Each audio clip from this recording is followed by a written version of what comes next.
the Yeah. shall I start presenting or shall I No, start one loading second. my... 1 minute, sir. 1 minute. 1 minute. Okay. Yeah. Good afternoon, all. We are into the ninth section or third section of the third day. Hope things are going fine. And if you're having any feedback, any clarification, kindly post us. We will try to reply you. Today, in the present section, we have Dr. George K. Varghese, sir, who is one of the joint coordinators of this event too. And sir is going to discuss about environmental forensic. Okay. So I may request Lakshmi to introduce our expert. Thank you, sir. Welcome back.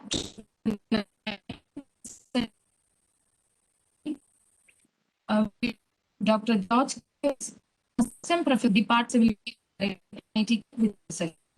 Dr. George Varghese completed BTech from Calicut University, MTech from Calicut University, and PhD from IIT Delhi. He also holds a post-diploma in account of National University.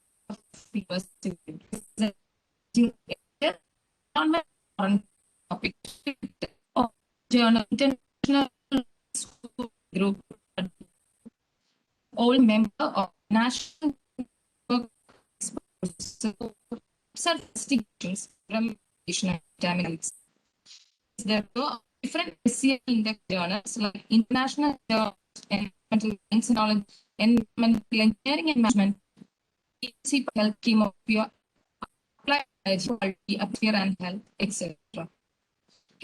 Research for environmental forensics, assessment, environmental law and policy. All that sessions, sir. Okay. Thank you, Lakshmi. There was some issue with the audio. Was it an issue with me, or that was there for everyone? For everyone, sir, actually, there is some issue. Okay. Sir, I think it was issue with the connectivity of Lakshmi. Oh, Lakshmi. Okay. Then it is fine. I mean, if it is a problem with me, then I thought I'll have to be careful. Okay. No, it's fine. Yeah, fine. So anyway, in my case, there was no such introduction or anything required because being one of the joint coordinators, probably you know why this is a deviation from the published schedule. Actually, Professor Ramesh from NIT Trichy was supposed to handle this session, but then due to some inconvenience after he agreed for this program, he backed out. That was, he had some personal inconvenience. So that was actually confirmed yesterday late in the evening. So we could not contact, or rather, we didn't think it fair to contact an outside.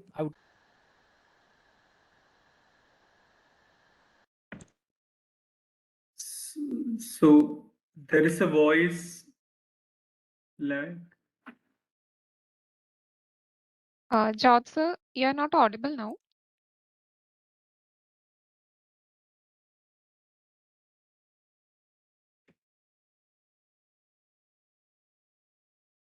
George, sir.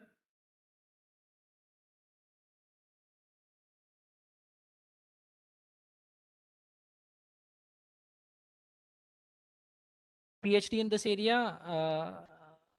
In fact, way back in 2019. Yeah, yes, Ashwati, is there sir, an issue with this? Yeah, sound? there was some problem with the audio, but now it is fine. But in between, Okay. some portion, In between like there it was got issue. cut. So, yeah. So whenever there is a problem, please do tell me. So in fact, I used to keep the chat box also open, but the issue is if I keep the chat box open, then I think some part of the PPT will be getting masked. Is it like that? Can you see the full PPT now? Yes, Or is sir. it Yes, sir. Oh, even now also? Yeah. Is it? Okay. No, because when I use the training module, if I keep the chat box over the slide, then that used to get masked. Student used to tell me that I should move that. Okay, then it is fine. Well, so whatever questions you have in between, you can keep posting. I'll see that and then I'll keep answering you. Okay, so way back in 2009, one of my MTech student, he presented. So this topic, environmental forensics, first to me. And then I was actually quite interested in that. And then when I went for my PhD, I thought I'll work on forensics, though I did my PhD under Professor Babu Alapat, who was a person on thermal treatment. He actually agreed, or he rather allowed me to work on my area of interest. So that is the reason. Otherwise, suppose if he had, suppose if he was adamant on, because he initially gave me another problem. Then I asked him permission to continue with my topic, and then he gracefully agreed, and that is why I could continue in this area. So environmental forensics, in the first session, the very first session of this FDP, probably you might have heard our resource person mentioning this term, environmental forensics. And I'm pretty sure at least, some of you must be aware of this area. Some of you must be working in this area. Okay, because with 200 odd participants, definitely, at least some of you must be working in this area. Anyway, it is not going to be advanced discussion on environmental forensics, but we will see from the we'll start seeing from the basics. Okay, now before we start, just a second. Okay, so you can see these photographs, right? I hope you are able to see those photographs. Now, Yes, sir. yeah, yes. Just a second. I wanted to get the participant's name also. Just a second. Because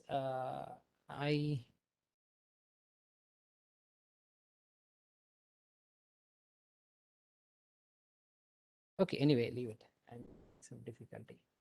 Okay, so I request the participants to please, interacting with me, discussing with me, so that we will, because in the afternoon, it is difficult to keep you awake.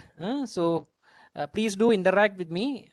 Even otherwise, even I also may sleep. So please do interact with me. So now, what are these photographs? Can anyone recognize? You can unmute and tell me. The first one is oil spills. Oil spills. Yeah. Oil spill. Sudhanshu, no? Yeah. Can you name the specific incident which is represented in this photograph? Pardon, Amudam? Can you? I didn't hear you, Amudam. You are saying something. It was not very clear for me. Yeah, Amudam. Or you can even type in the chat box so that even the voice will not be an issue. Marina. Where is it, Amudam? Marina? Are you talking about? Can you elaborate? Can you slightly? No, not in Marina. Okay. I mean, in fact, these two images are related. Then probably you'll be able to. Okay, you are saying about Marina Beach. Okay. Ennur in Chennai. No, I tell you, these two are related. The one is a result. Yeah, the result of the second. Yes. Yeah. You said it. Yeah, Sudhanshu. So now, what is the second one then? Yeah. I'm not sure whether it's Mumbai because a few years back. Atulya is there. Atulya, can you tell it to everyone? Atulya had typed it in the chat box. Okay. Was that the recent? The recent thing that's happening for the last 2 weeks. That's fire. burned Yes. Sri Lankan port. Off the coast of Sri Lanka. Yes. Yeah, which started from Gujarat, where the chemicals and nitric acid and some plastic Right. stuff. Yes.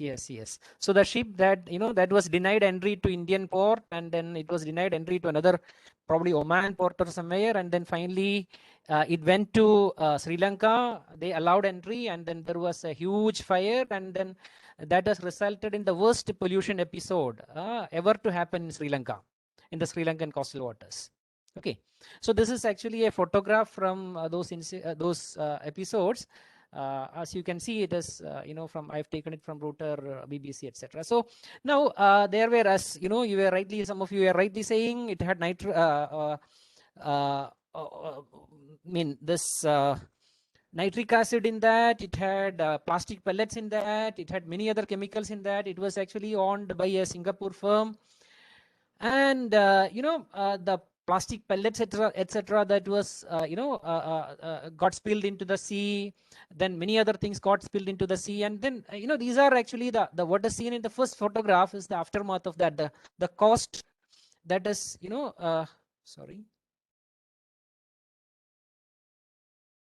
being cleaned. Okay, so now moving to the next slide. Anyway, I'll come back to that. Now this one, anyway, that is clear, right? At least some of you must be from this area, because we have many participants from Andhra Pradesh. So at least some of you must be staying close to this place. Anyone? Yeah, it was last year, Visakhapatnam. Yes, Visakhapatnam. Anyone from that area? No, sir. No one. No one. Yeah, that was a styrene gas. Yeah, Bhavi Patel, that was a styrene gas leak tragedy where some 11 people died and then more than 1,000 got injured. The styrene gas was actually, there was, I think they reopened after the close down, and then this leak happened. LG Polymers India Limited. Anyway, now what we have seen, these are two pollution episodes, right? And such things do keep happening, right? So we had in 1984 the Bhopal gas tragedy, and then maybe many minor tragedies, and not only in India, there has been tragedies elsewhere in the world, right? And in many of those cases, the environment got polluted. Maybe in the styrene gas tragedy, the latest one, it was an air pollution incident where the pollutant maybe got they don't remain in the atmosphere for a long time. But then there is chance that this might be getting absorbed by the plants and other things, and then it can enter into the food chain and all. Anyway, so in all these pollution incidents, the quality of the environment was compromised. Different compartments of the environment was damaged, right? Now, how do we manage this? Anyway, such things keep happening, and definitely it will keep happening again in the future also, right? Now, how do we manage such incidents? How do we handle such incidents? As I said, because of such incidents, the different compartments of the environment get polluted, the air get polluted, the water get polluted, the soil get polluted, right? The groundwater get polluted, surface water, everywhere, right? Now, how do we manage? And then there is lost life and property, right? Anyway, lost life and property normally is taken care of by the people who are actually getting affected, because they normally, there are mechanisms for that. Now, for the other also, when the environment get polluted, then what is the sustainable way to manage it? How do we manage it sustainably? See, we already had, now this is mine is the 9th session in the FDP. So we already had 8 sessions, which were dealing with, how we can clean up the different compartments of the environment. Maybe it is cleaning air emissions, or it is cleaning the water, wastewater, right? Is it not? So how do you think we can sustainably manage this issue?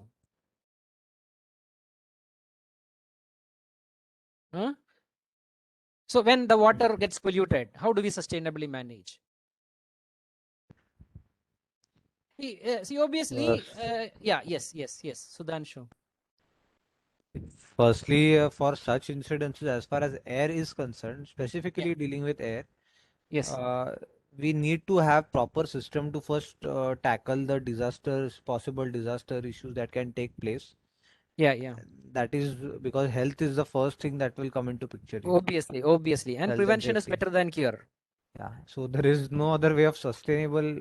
I think the only way of dealing it with it sustainably is having proper precautions and what I can say, all the necessities in place in case of hazard. So the disaster management should be plan should be implemented properly. Yeah. So where yes, as Sudhanshu was saying, when the air is polluted, cleaning the polluted air becomes a bit difficult. Of course, you can argue that there are systems that clean the air, but then on a large scale it is not possible. But then when the air pollution gives rise to other forms of pollution, like say soil pollution or water pollution, that can be maybe managed in a better way, right?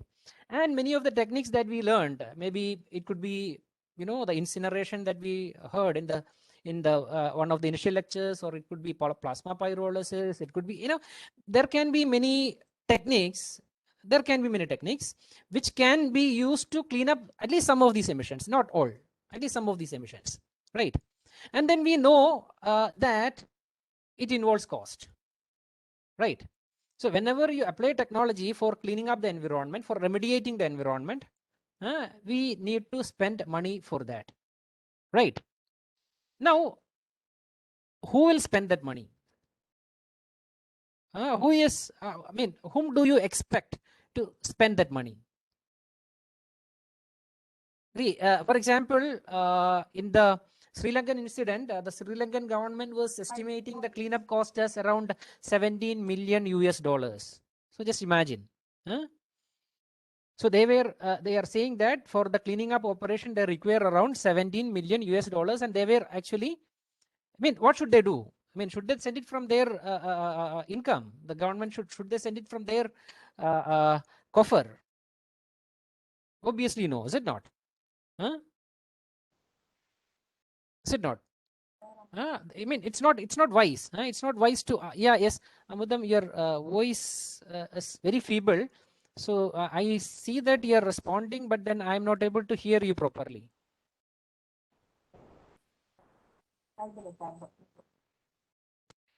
Okay, so anyway, obviously the person, so if it is because of LG polymers, it has to be obviously compensated by the by LG polymers. Whatever cleanup operations are required, it need to be funded by LG polymers. And if it was the Singapore firm that was the owner of the ship, obviously, in fact, the Sri Lankan government has actually asked the Singapore government, or rather that firm, to pay the cleanup cost, that's 17 million US dollars. Yeah, yes, as Anjali said, it has to be the liability of the polluter, right? It has to be the liability of the polluter. And in these incidents, it is very clear who is the polluter is, right?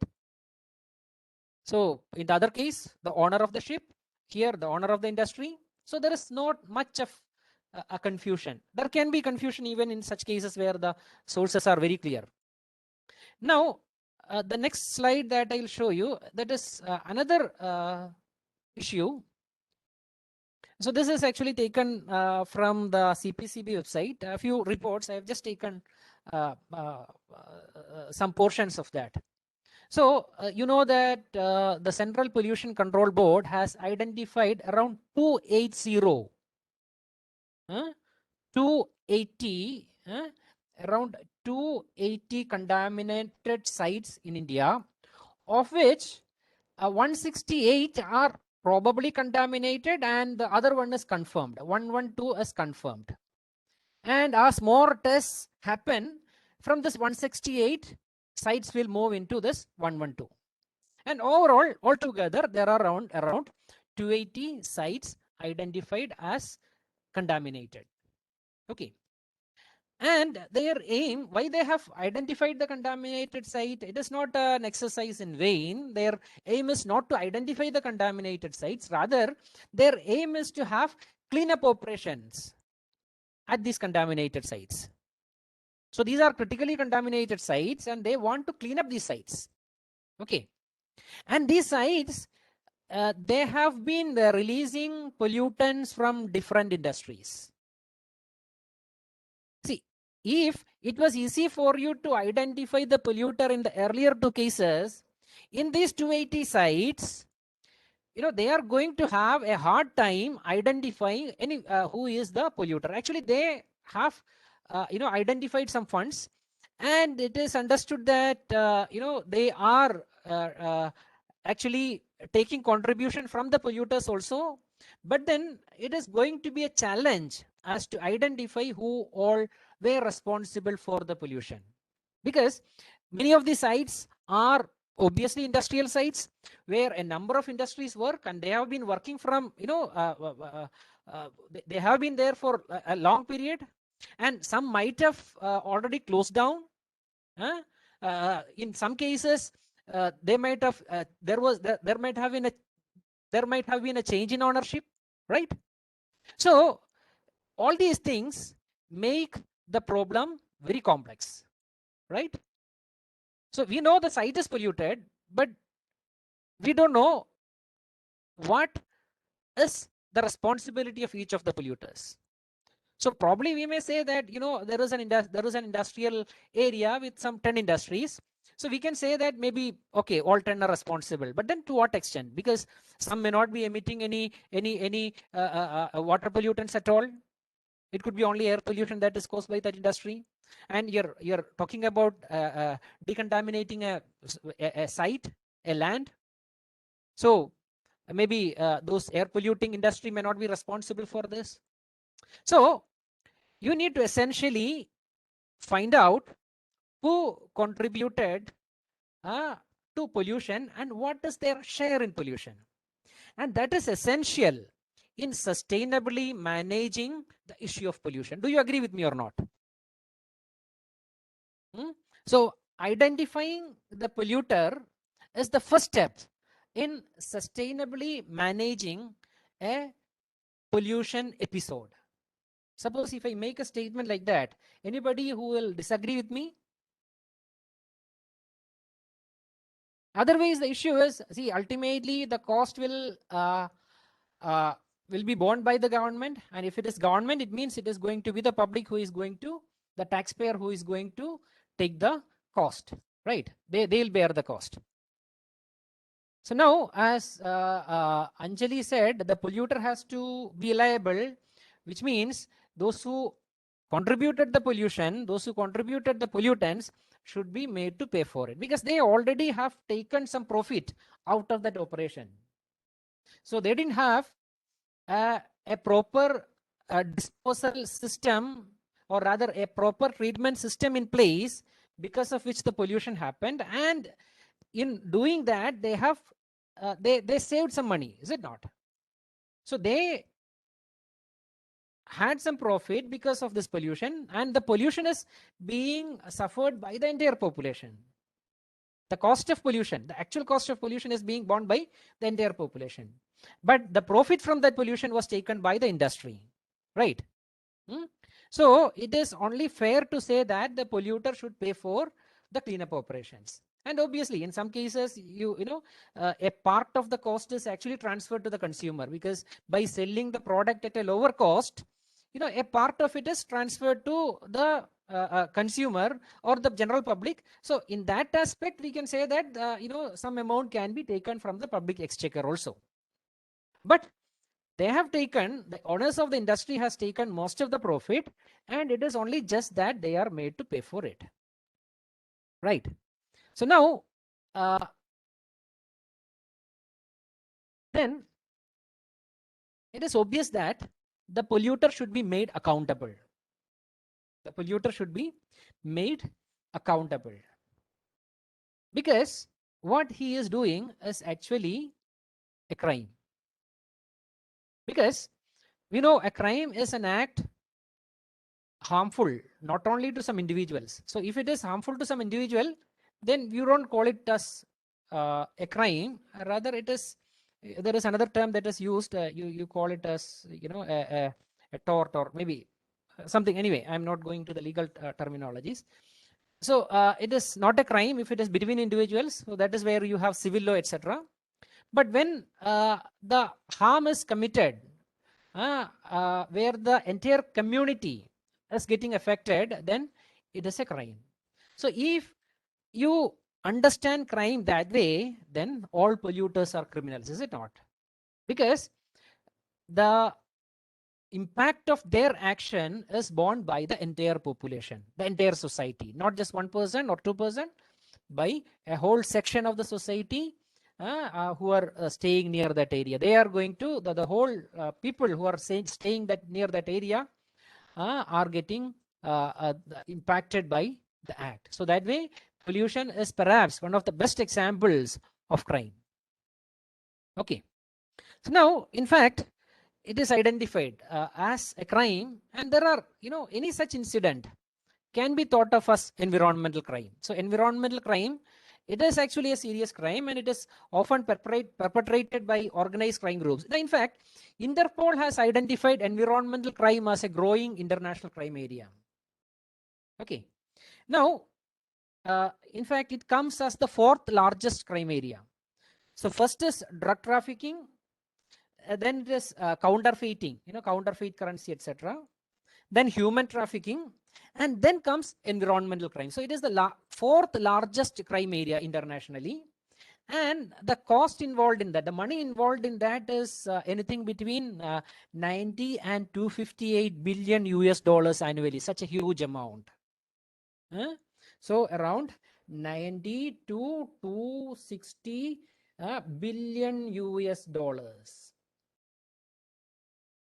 annually. Okay. So this is the cost, or this is the money involved in environmental crimes annually. So that is why Interpol has identified it as a major crime area.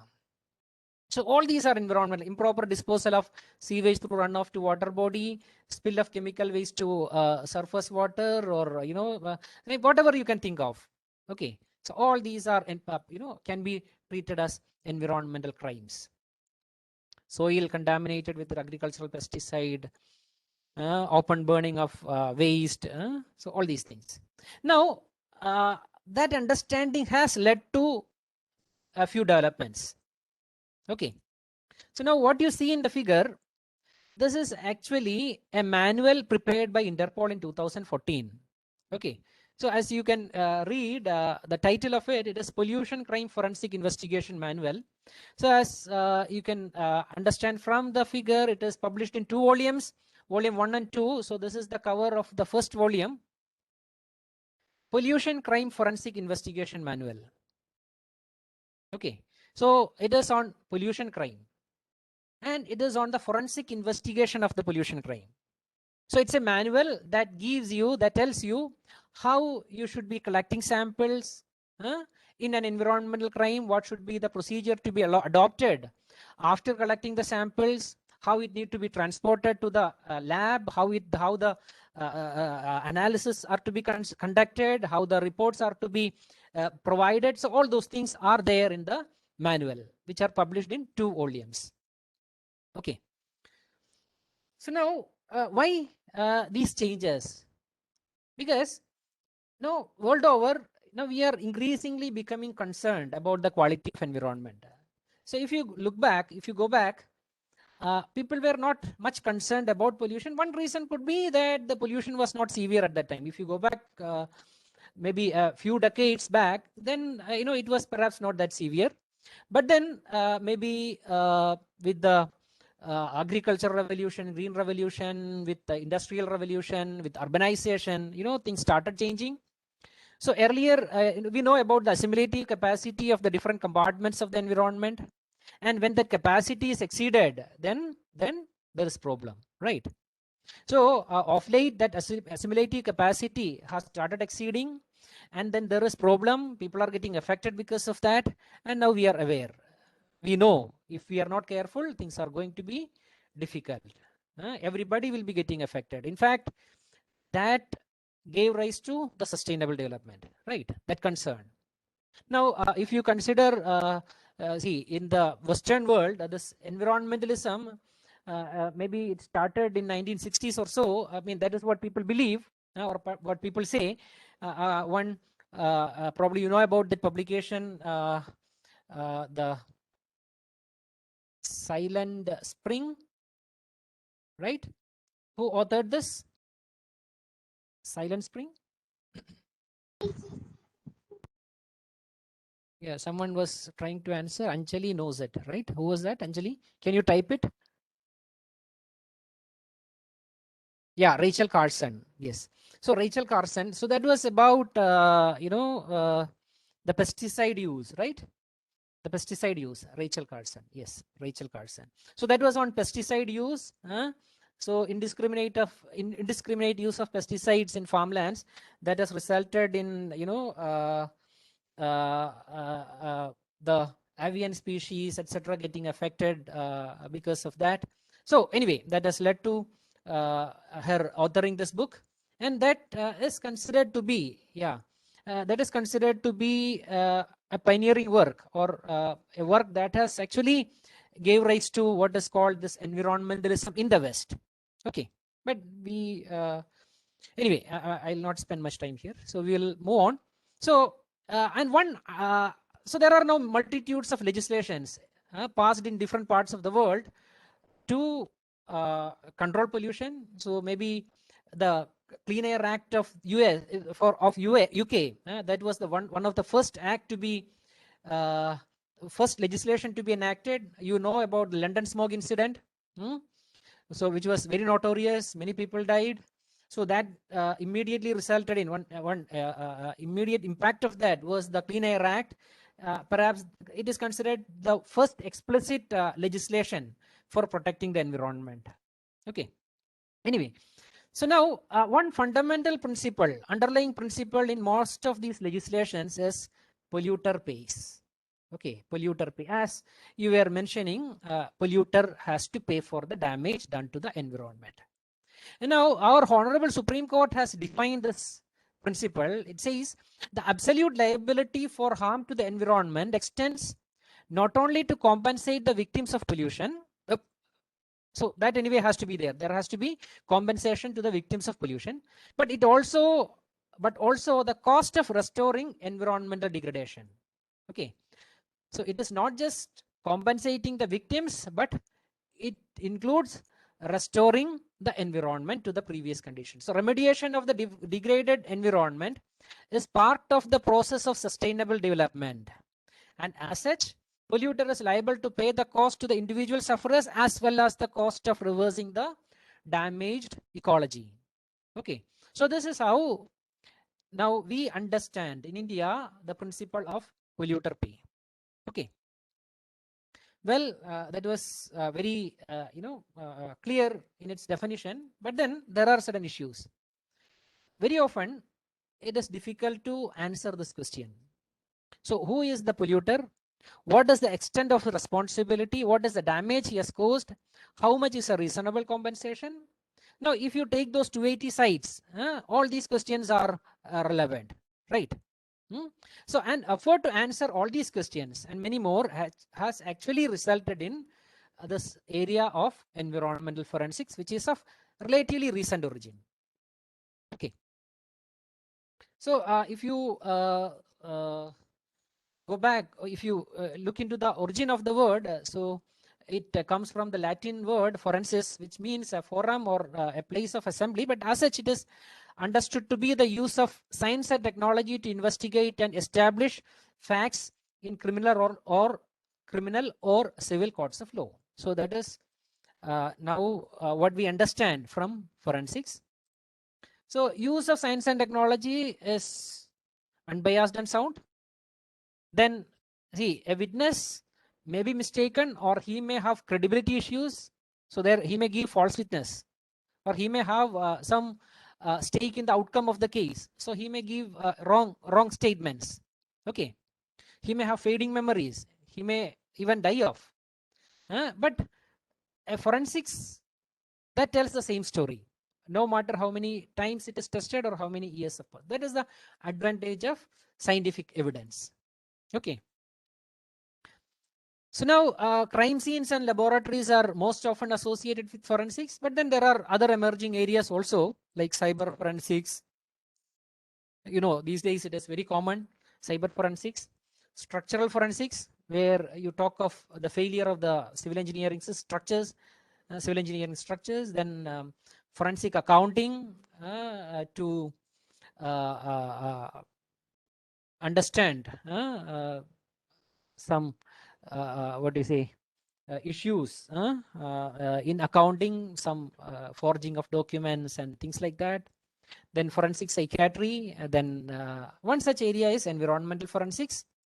So it's an emerging area where forensic methods are put to use for fixing the responsibilities or liabilities resulting out of a pollution episode. But then pollution crimes forms only a part of the wider spectrum of environmental crime. So now there is a new definition. It is a multidisciplinary science which aims to apply scientific methods and knowledge to the diverse range of environmental concerns in the context of a regulatory and legal framework. Okay, so this is a plausible definition for environmental forensics. Okay, so these are some of the questions that are answered by a forensic expert. Who caused the contamination? When did the contamination occur? How did the contamination occur? Was it accidental, deliberate, or part of routine operations? What is the extent of contamination? Are the test results valid? Is there evidence of fraud? What is the remediation? So all these and many more are to be answered by a forensic investigation. So it draws from both law and environmental engineering. And as I said, it is relatively new. The usage started only in late 90s. Okay, so scientific techniques for identifying the sources. So in fact, the techniques underlying forensics that was there in use even earlier also. Okay, because in 70s they were fingerprinting methods for petroleum hydrocarbons. So even now many of the forensic techniques are based on this fingerprinting, but then only thing, the term was not in explicit use. Okay, so that you cannot find until maybe until the second half of 1990s. You won't find the term environmental forensics anywhere in the research literature. But by late 90s, more literature started appearing on environmental forensics.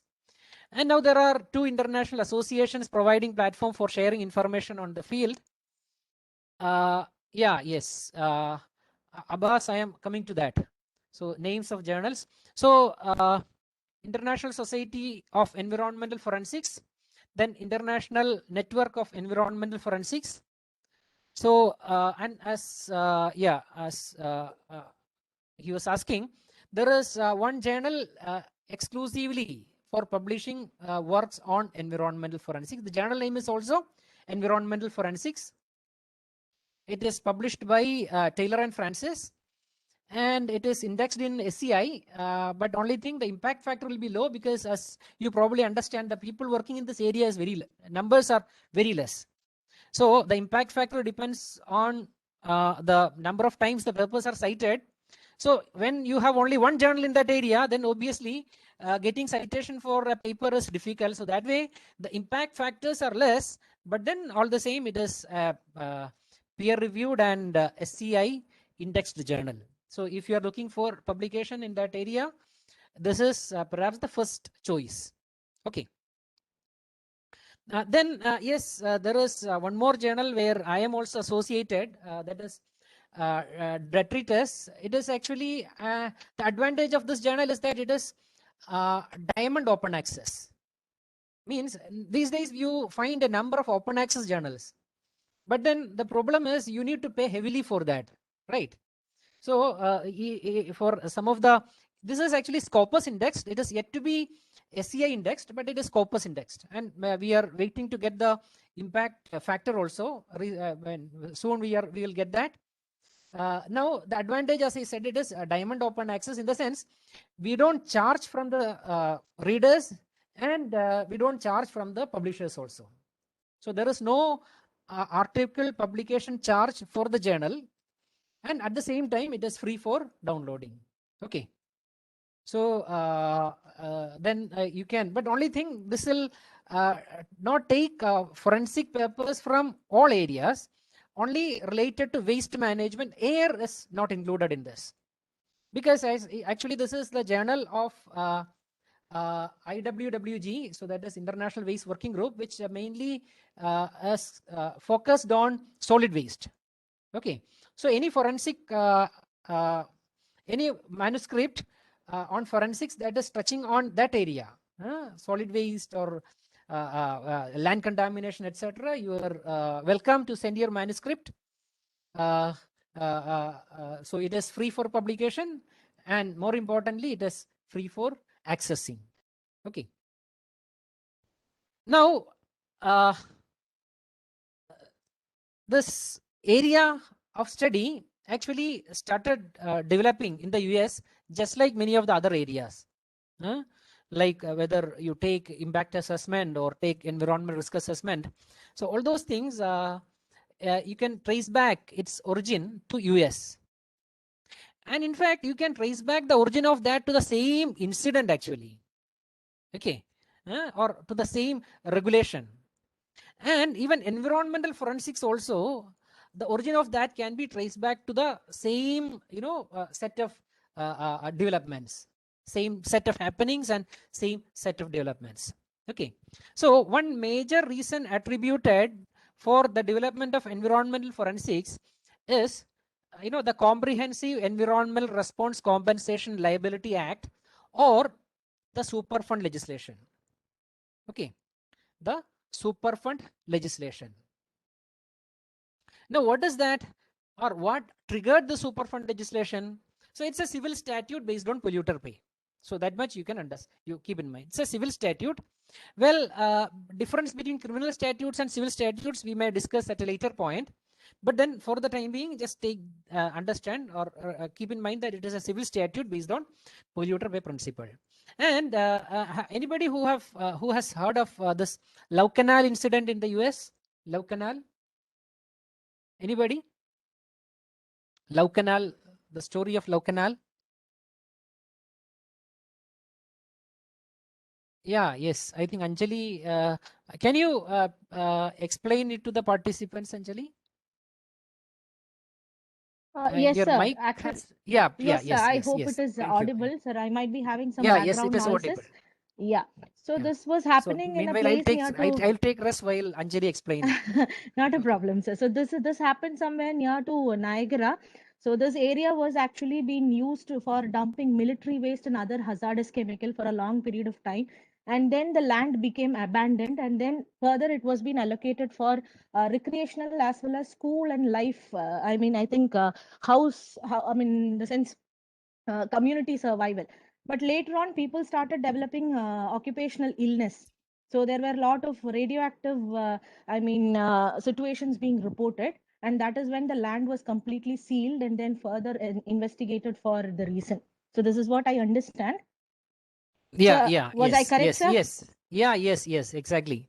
Thank you, sir. Yes. So that made my work easy. So this Love Canal, actually, it was actually constructed for power generation, but then the project became unfeasible due to some technical developments. So it was abandoned. So it was a long canal, wide canal, deep canal. So it was used as a dumping yard.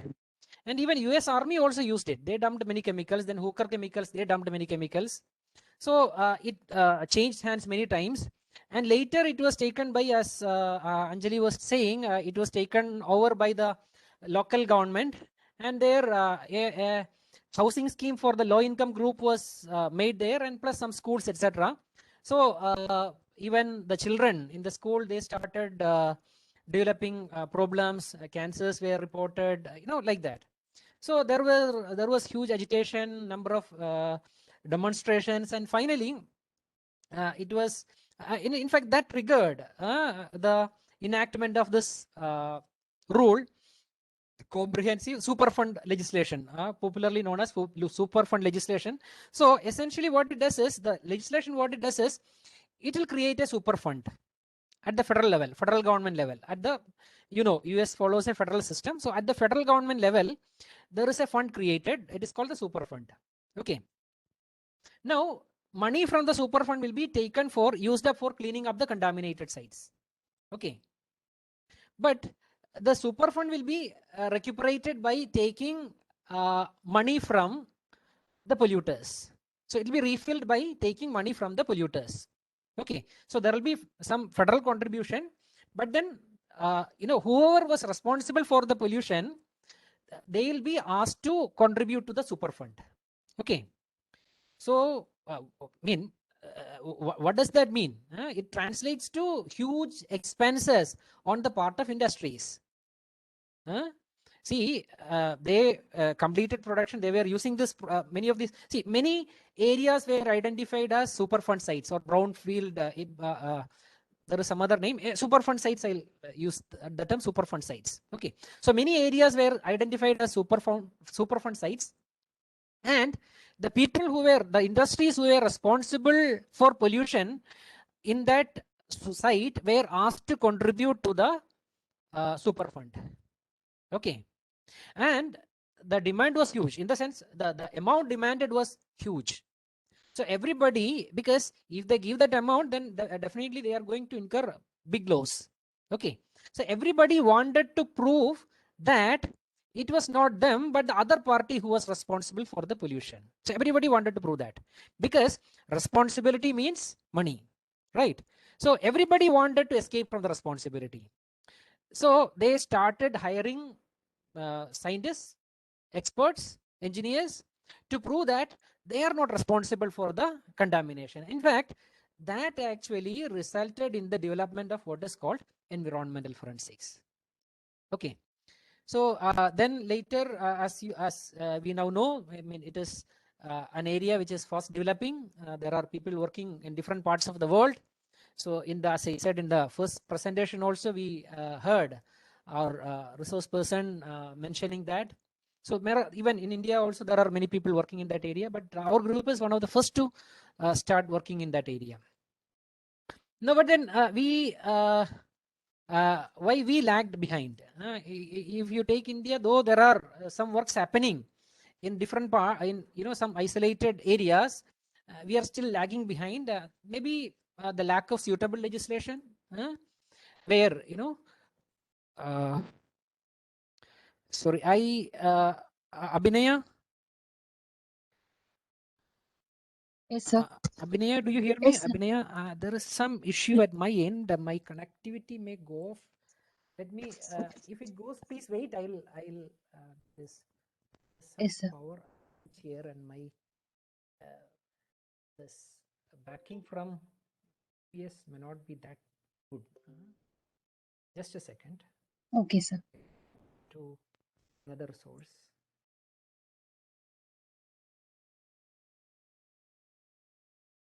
Just a second, please wait. Sorry. Meanwhile, if you have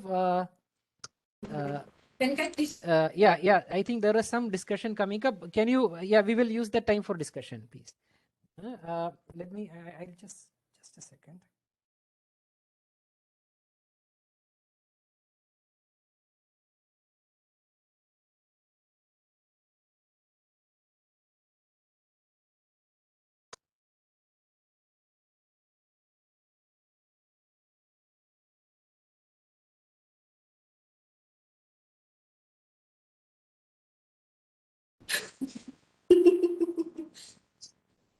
She's always तिरछे निगाहों से क्यों देख रही है?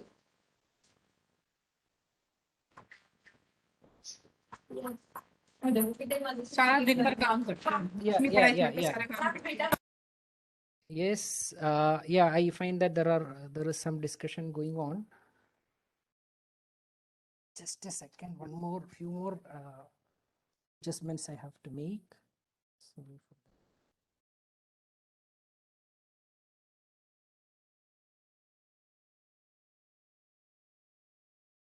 Okay. So am I audible? Sir, you're audible, sir. Okay. So there is one question in the chat box which I'll read. Seeing it from employees' perspective, isn't it too risky job? I mean, you mean that of a forensic expert, Bhavi Patel? Yeah, definitely there is some risk involved, but then see, we can always take precautions. Okay, it's not that you are going to the site without just as such. But yeah, we Indians are a bit poor on that side, but then that is not how things should be done. So I mean, we can do it safely also. We can do it safely also. Well, so then lack of awareness, then poor socioeconomic conditions. So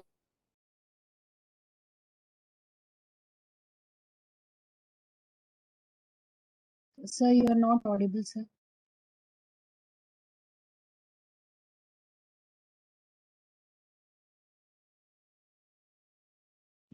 George sir, you are not audible.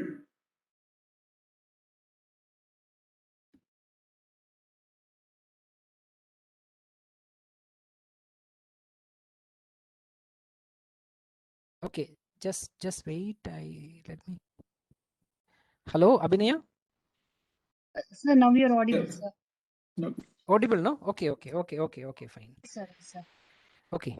So I'll continue. Okay. Yes, sir. Then poor socioeconomic conditions that also might have played a reason, because we know, like, anyway, I'll not spend much time here. So we'll move forward. So anyway, regarding the future in India, see,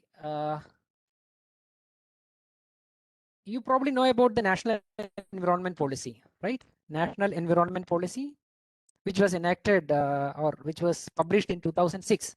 You call it National Environment Policy 2006. So one reason why this forensics failed to maybe find maybe the place it deserves in India is a lack of proper legislation. Okay. I hope I'm audible. Someone has commented that I'm not audible. Is it so? You're audible, You are sir. audible now.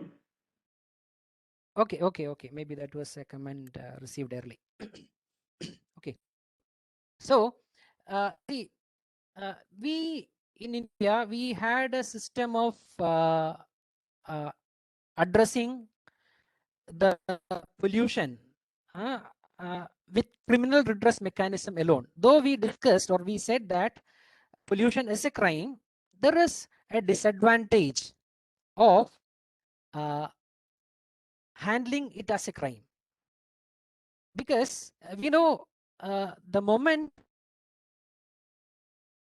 you consider pollution as a crime, and if you want to get the polluter punished, there is a problem. The strength of evidence required in criminal cases is too huge,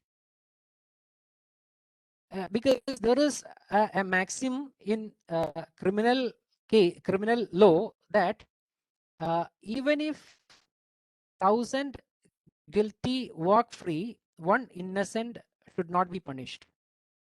So that is a legal maxim. Even if 1,000 guilty walk free, one innocent should not be punished.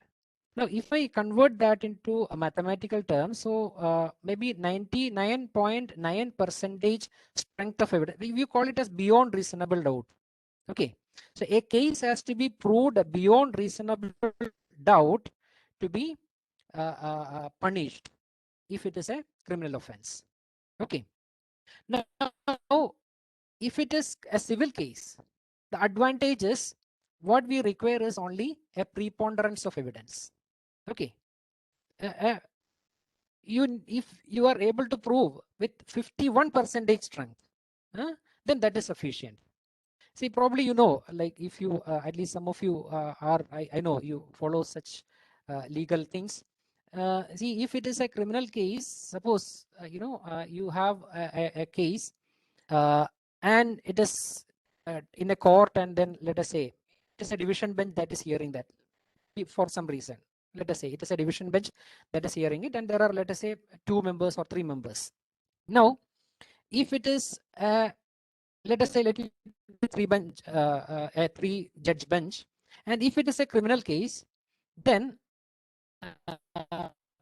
let us say out of the 3, 2 judges say that he is guilty. Okay, and 1 judge says that he is innocent. So of the 3, 2 says that he is a criminal, he has to be punished, but the other judge says that he is he should be left free, his case is not proved. In that case, he will be left free because out of 3, there was 1 person who found that he was, and the case could not be proved beyond reasonable doubt, so he will be set free. Okay, Now, if it is the same, if it is a civil case and condition is same,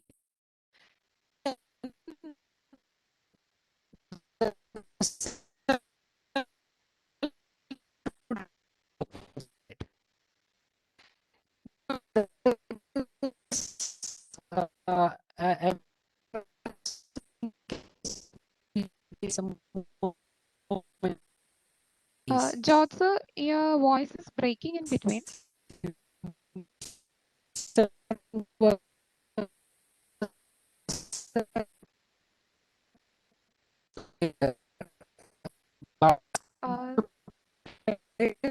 George, sir?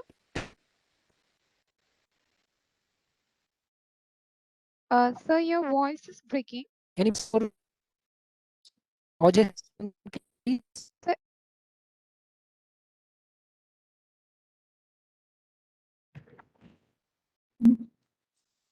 Able to hear, you know?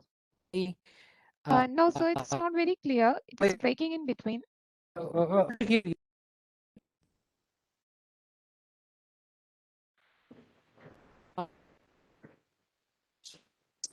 Say,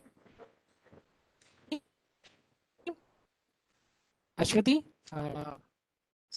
it's not okay. Then give me No, sir. me. It's Sorry for that, because yeah, I think it is. Still, it is problem. Now it yeah. is okay. Just give me There 2 is- 2 minutes. You know, Yeah. Okay. mobile going there. That issue. Anyway, we have mobile connectivity here. You know, you cannot. No, it's not very reliable. Earlier, I was using broadband, but since many. Yeah. Now, is it different or same? Now it is fine, sir. Ashwati? It is okay, sir. Now. Now it is fine. Okay. Okay. So anybody who Yeah. has heard of this O.J. Simpson's case? O.J. Simpson's case? Anyone? The It has nothing to do with participants, is it pollution or anything. audible? Can someone text me? Anybody? Like maybe. Audible, sir. Yeah. Yes. Oh, I am audible, right? Anjali, have you heard of this case? Anjali Gopakumar? She seems to know many things, so I just thought of asking her. Anjali? Oh, okay, okay, okay. So, well, now this case is actually O.J. Simpson's case.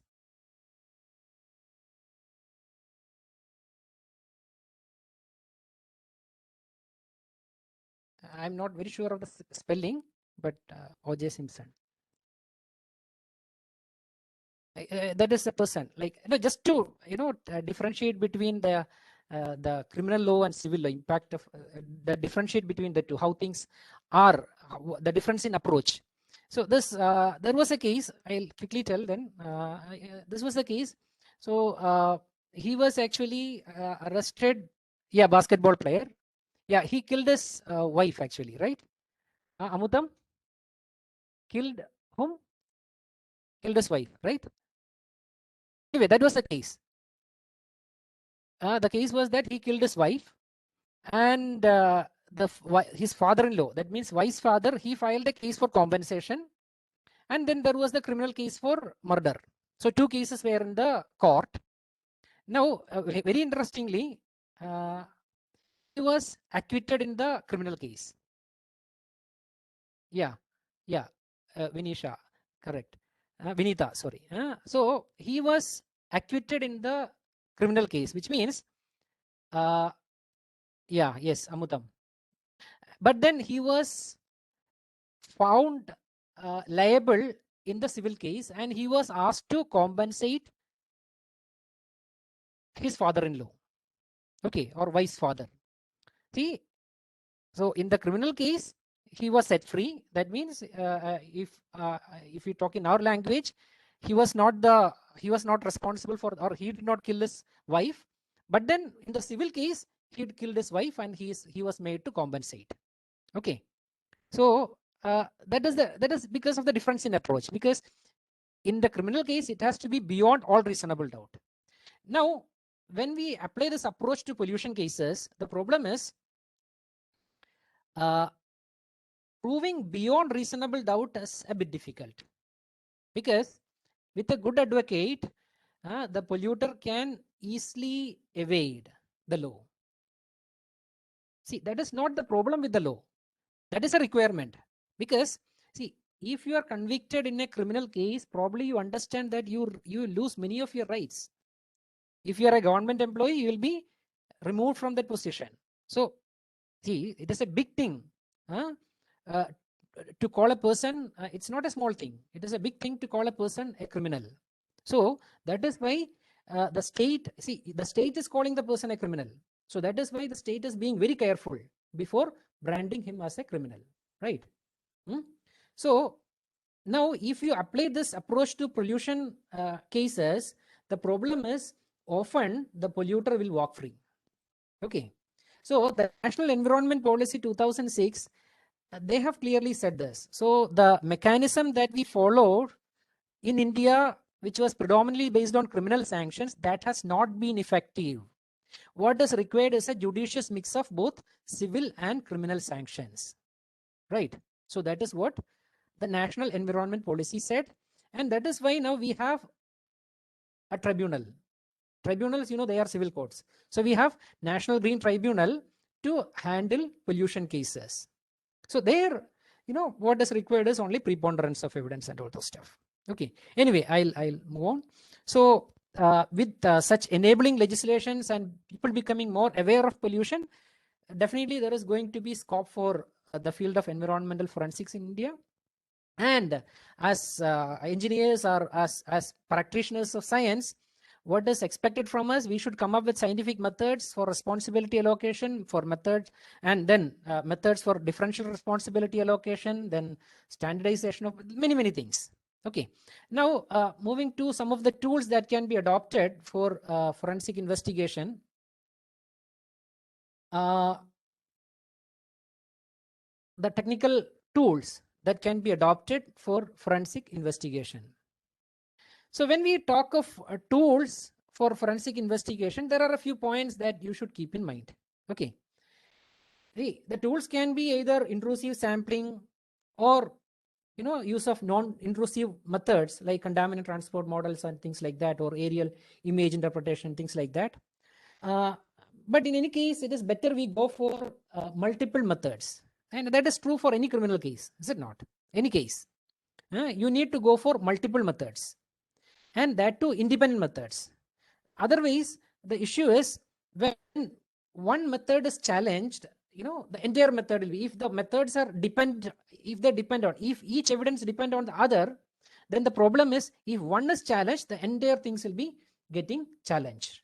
So isolate each forensic evidence from other evidences.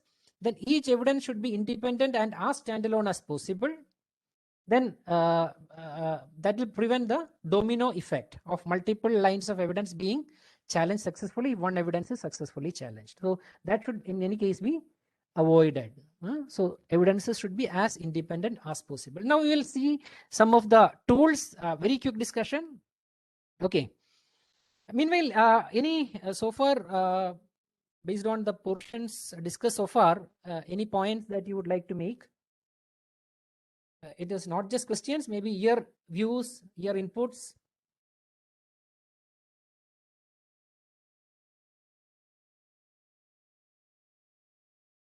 Anything? You're able to hear me, no? Yes, sir. Yeah. Yes. So anything that you would like to ask or comment? Okay, so I'll proceed as there are, I don't find any response, so I'll just move forward. Yeah, please. Gautaman, yes. Please. I can hear you. Sir, I agree with your point that yes, sir.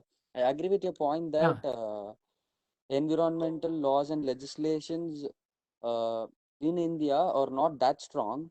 But I have a slight different opinion with you that you said we lack in environmental legislation, but that is not the case. Where India is one among the countries which has a very good legislation for environment. If you take just after the 1984 incident, Bhopal tragedy, we had our first Umbrella Act of Umbrella Act, that is Environmental Protection Act in 1986 itself, and we had followed up acts like Air Pollution Control Act, Water Pollution and Control Act. There are a lot of acts for all these things coming up. I understood what you're trying to convey. Yes. Yeah. Yes. And as I Yeah. said, it was that super fund legislation in US, like something kind of that. India also has. You have this Public Liability Insurance Act of 1991, which also has the same conditions of that of the super fund legislation.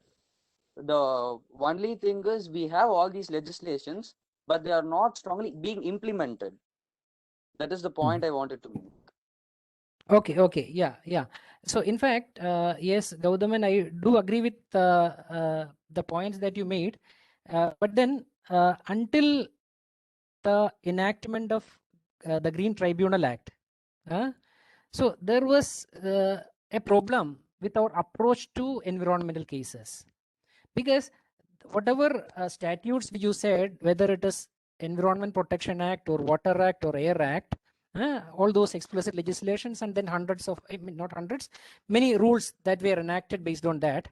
So any violation of that is actually a criminal offense. Okay. And then, as I said, a good advocate can very easily challenge conviction.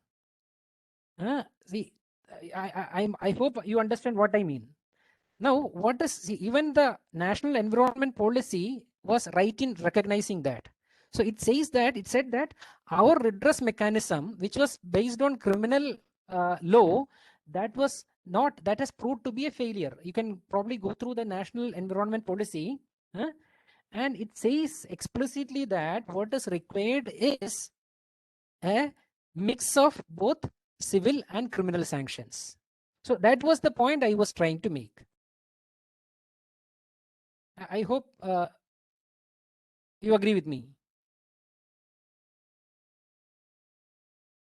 Okay. So I don't hear anything from him. I'll move forward. So now coming to some of the tools, site history analysis. No, there is no big technique involved in that. Gautaman, I didn't hear you. Now I saw your message, but I'm audible to you now. Okay. Yes, sir. Yes, sir. Oh, but then You is are it a audible. problem at my end? No, you are audible to us. Okay. Oh, because okay, fine. Anyway, I'll move on. Sorry, sir. I hope so it was a network issue from my end. I didn't hear what you said. Oh, okay. So maybe like Sir? since all, yeah. Sir, sorry to stop you in between. Sir, I just have a query regarding, see, we know that environmental forensics has such a lot of applicability as well as a lot of rigorous, practices are there to identify, and it's basically a postmortem analysis of something that has happened to the environment.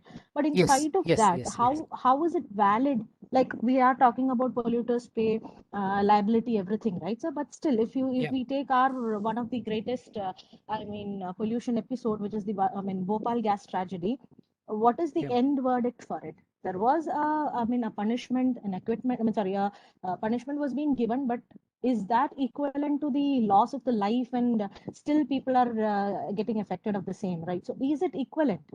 So, like we are talking about laws, legislations, everything, right, sir? So, how is it validated? Yeah.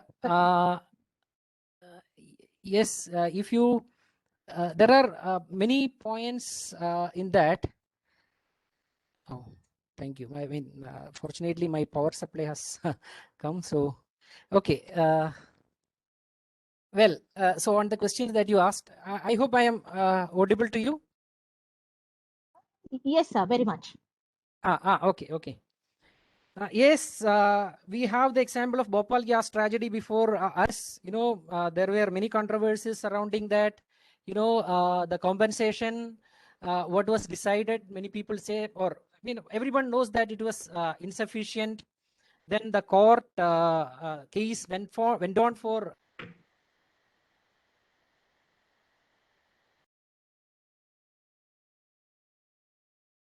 And now we have lost you, sir.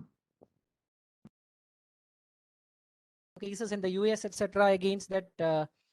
Probably you know it is that Union Carbide was a subsidiary of which one? Which was the American company? I just forgot that name. It is there at the tip of my tongue, but I forgot. Which was the American principal for Union Carbide? No, not Universal Oil Products. It is some other company. Yeah, madam. So anyway, let it be there. So my point is, see, on one side, see now if you see, do you find any difference after the enactment of National Green Tribunal Act?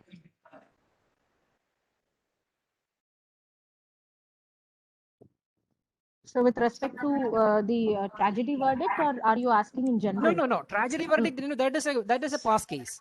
Yes, that is a past case. Yes, Yeah. Obviously, with the I mean enactment, that means with the onset of NGT, the case is the speed at which the verdict or the speed at which to find a solution for a particular I mean a hazardous situation has been speed up. In the sense, it is happening at a faster rate, and plus plus there is lot of like for example the advancements or the development which causes huge amount of adverse impacts are being stopped right there from the development. So even that is happening. Yeah, that changes and even compensation cases are also coming up. See, and you can see that the compensation amount, you can see the difference between the maybe EP Act or the NGT, National Green Tribunal Act. So in one case it is in lakhs, the other case it is in crores, 25 crore, 1 crore, 10 crore, like that. So that is why I said perhaps the way we were addressing our pollution cases were not that correct until recently. Okay, sir. Are you getting my point? See, and on the other side, along with that, we know that, see, as Gaudaman was also saying, we have laws, but then our implementation mechanism, don't you think it is the public also who are to be blamed for that? Me and you, including me and you, for the poor implementation of the rule? Anyway, madam, I'll come back to your question later. Maybe towards the end, we will have a long discussion. And I got the answer for that company. It is Dow Chemical. Many have posted that in the chat box. It was Dow Chemical. Dow Chemical actually purchased UCC in the year 2001.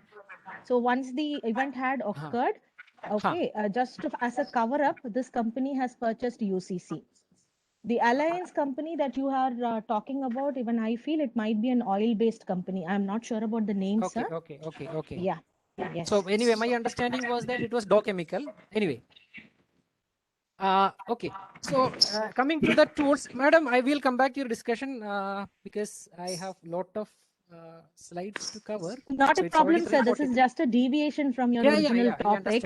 I mean, we are also facing the same situation in answering certain questions pertaining to this wide topic, which is environmental forensics, based on its applicability. That is the reason. So we can continue. No issue. Okay. Thank you. So coming to site history analysis.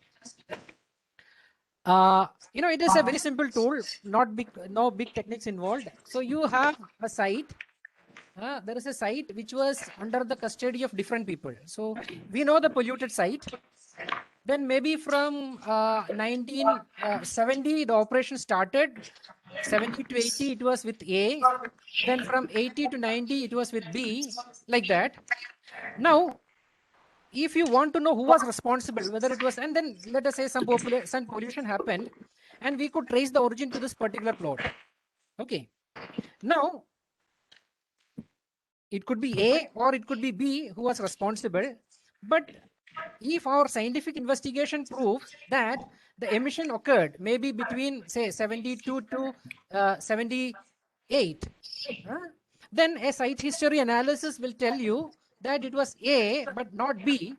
or maybe C, who is the current owner, who is not who is responsible for that, right?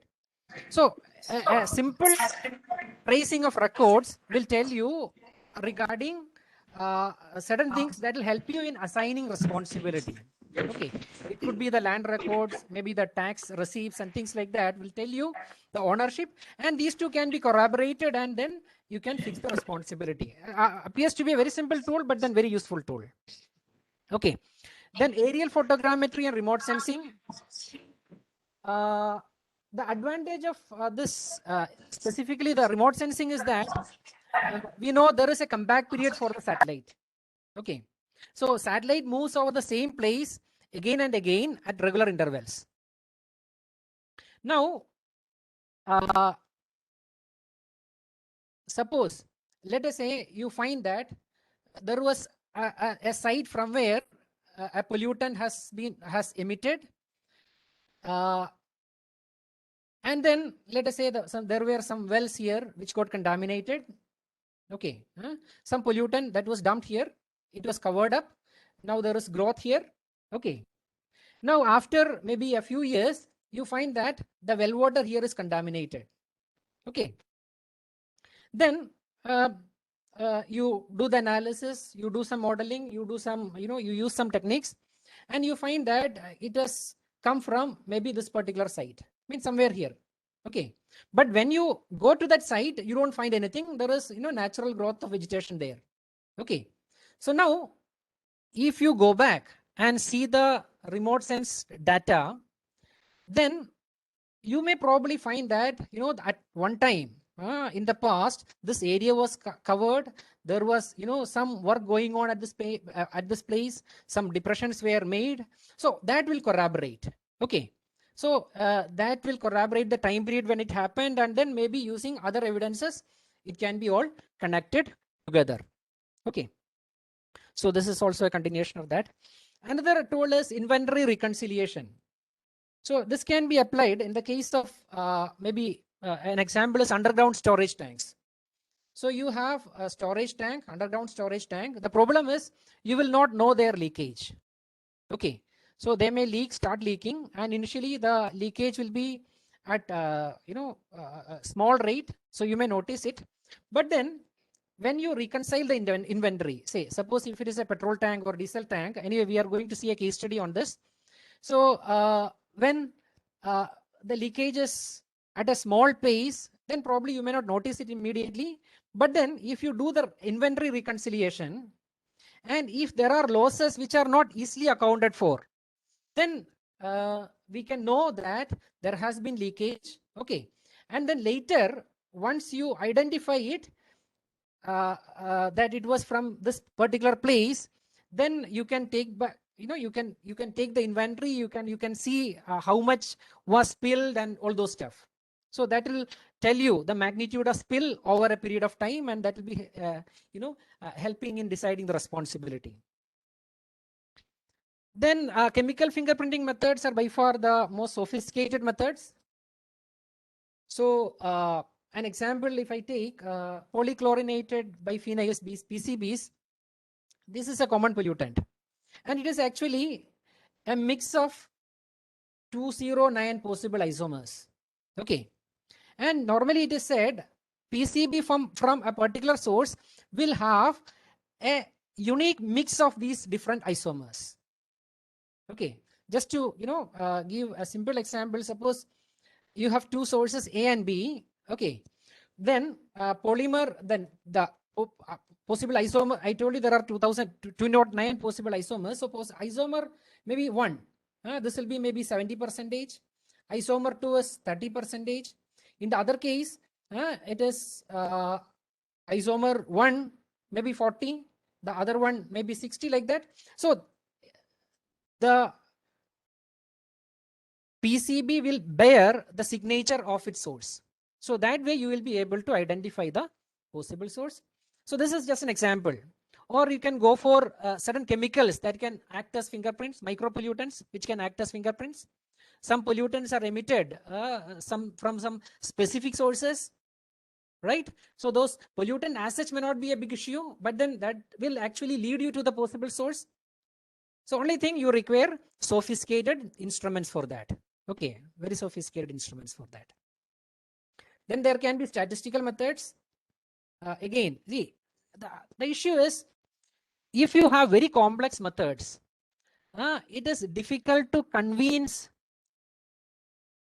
that in a courtroom, because see, ultimately the judgment is made by the final decision is made by the judge, right? So unless he is convinced, or unless the expert is able to convince him, it is difficult to get a favorable judgment, right? So ultimately, see, even though expert opinion, etc., will be taken, there were many occasions where the Supreme Court has made it very clear that their decision need not be based on expert opinion alone. So they have their own ways of coming to conclusion, and that alone will be followed. So unless you are able to convince the judges, at times it is difficult to get a favorable judgment. So that is why that is where the importance of simple tools lie. Statistical methods, a very simple tool. So you can say that, say you have, again, we will see an example where simple statistical tools can be used for proving pollution. So you have maybe backgrounds concentrations of a particular compound. Let us say you have an area, okay, which is suspected to be contaminated. Then you have a particular contaminant measured here, and the same contaminant measured here. Okay. So from inside the contaminated area and outside the contaminated area, you are measuring the concentrations. And if you don't find any significant difference between these two means, then you cannot say that it has been contributed by the polluter who contributed this one, right? So we have seen such cases. Anyway, we'll see an example also here later. Now, use of radioisotopes, that is another possible tool, because radioisotopes, that can be used for age dating. So you have, let us say, a lake with sediments deposited in that. Then you take a layer, you find the age of that sediment. Now, if you know that this particular layer is rich in a particular compound, let us say Hg, okay, and you know that this layer, through age dating, you understood that this layer was this was deposited maybe 10 years back, okay. So the layer that was deposited 10 years back has a high concentration of mercury. It means there was some incident which resulted in the spill of mercury some 10 years ago. So that will add as a corroborative evidence, right? So that way you can use. Then you can even use tracking using radioisotopes. You can use it, you can mix it with water and then trace the path. That is another method. Then you can use stable isotopes also. We have sophisticated instruments like isotope ratio mass spectrometer, which can be used to know the concentration of stable isotopes like oxygen, hydrogen, etc. And normally it is said the water at a place will have a specific isotopic signature. So that means the plant tissue also will bear the same signature. So now you can tell from where a particular thing is. You can see that last point, experts could reconstruct the movement history of animals across the continent from the hydrogen and oxygen signatures of their hair, because hair is something which grow very fast. So now the horse was traveling from maybe one end to the other end, so they were feeding on the local material. And that material will be wearing a specific signature. So based on the concentration measured at the hair and comparing with the concentration at the site, you will be able to track the history of the. So that was just an example set. Then forensic microscopy. Microscopic structure of contaminants from different sources might differ. So that can also be used as a signature, as a forensic tool. We have been using it for microplastic analysis in our lab. both and all sort of light microscopy, infrared microscopy, or electron microscopy. All those things can be used. Then use of dendroecology. You know, dendroecology is actually about the study of tree ring. You know, annual rings are you know about annual rings, right? So now, if you find that a particular annual ring is rich in a particular pollutant, then you will know when that particular ring was deposited. So you will know that at the time when that ring was deposited, the soil was contaminated with a particular compound, right? So that is going to be a corroborative evidence.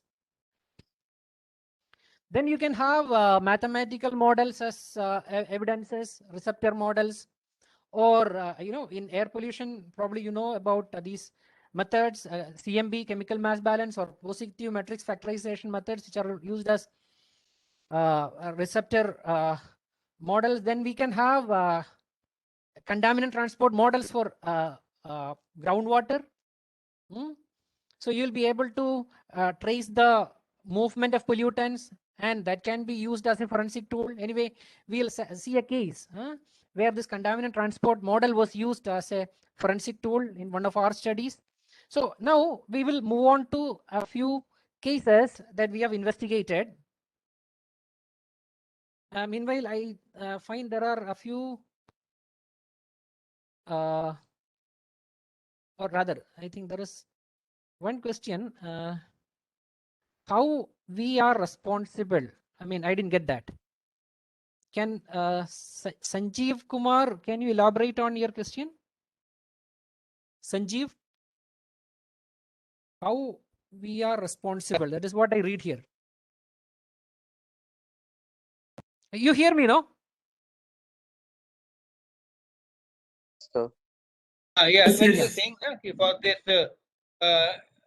discussing about the rules and the act, and then you say we are also responsible for it. Yeah, we as public, we as public. Yeah, so Okay. point I take, how come we all are responsible? Yeah, and we will come to that point later. I think that is a discussion which is of a different wavelength and different frequency. We will come to that.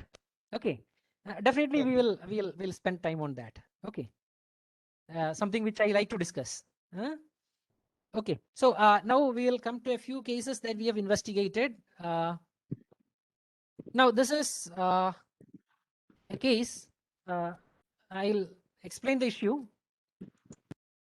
Now people complained of diesel oil appearing in their drinking water wells at a place in early March 2019. Okay. And there were a few retail outlets,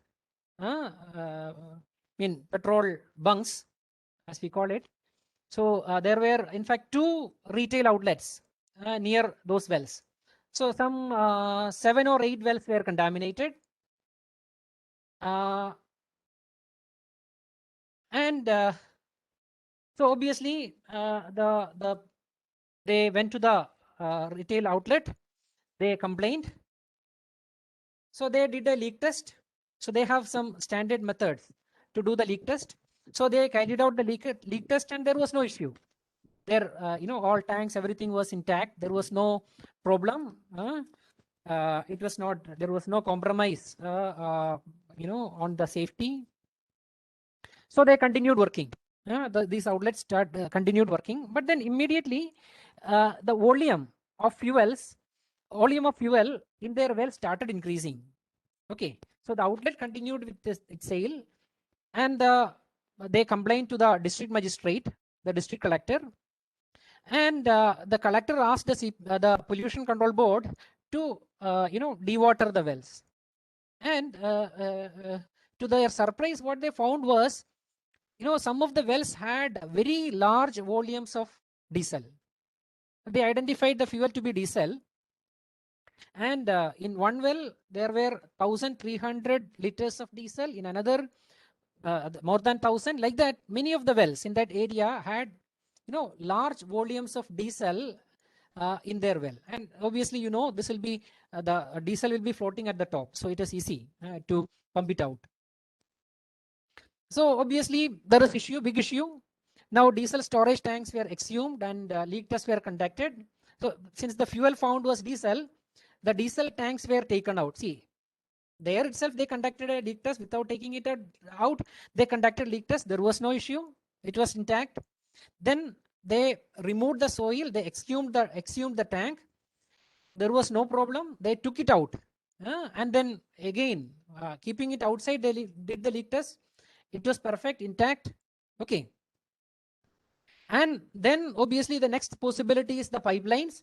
So they again, all diesel pipelines were excavated. Again, there was no major leakage. There was some small openings, but that was actually when they were trying to exhume using those tools. Some damage had happened, and that is why, other than that, there was no possibility of any leakage, even in the pipes also. Okay. So then now the issue is, where did the diesel come from?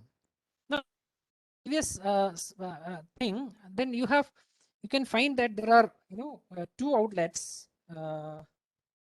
One is here, and there is another one here. Okay, somewhere here. Yeah, this one.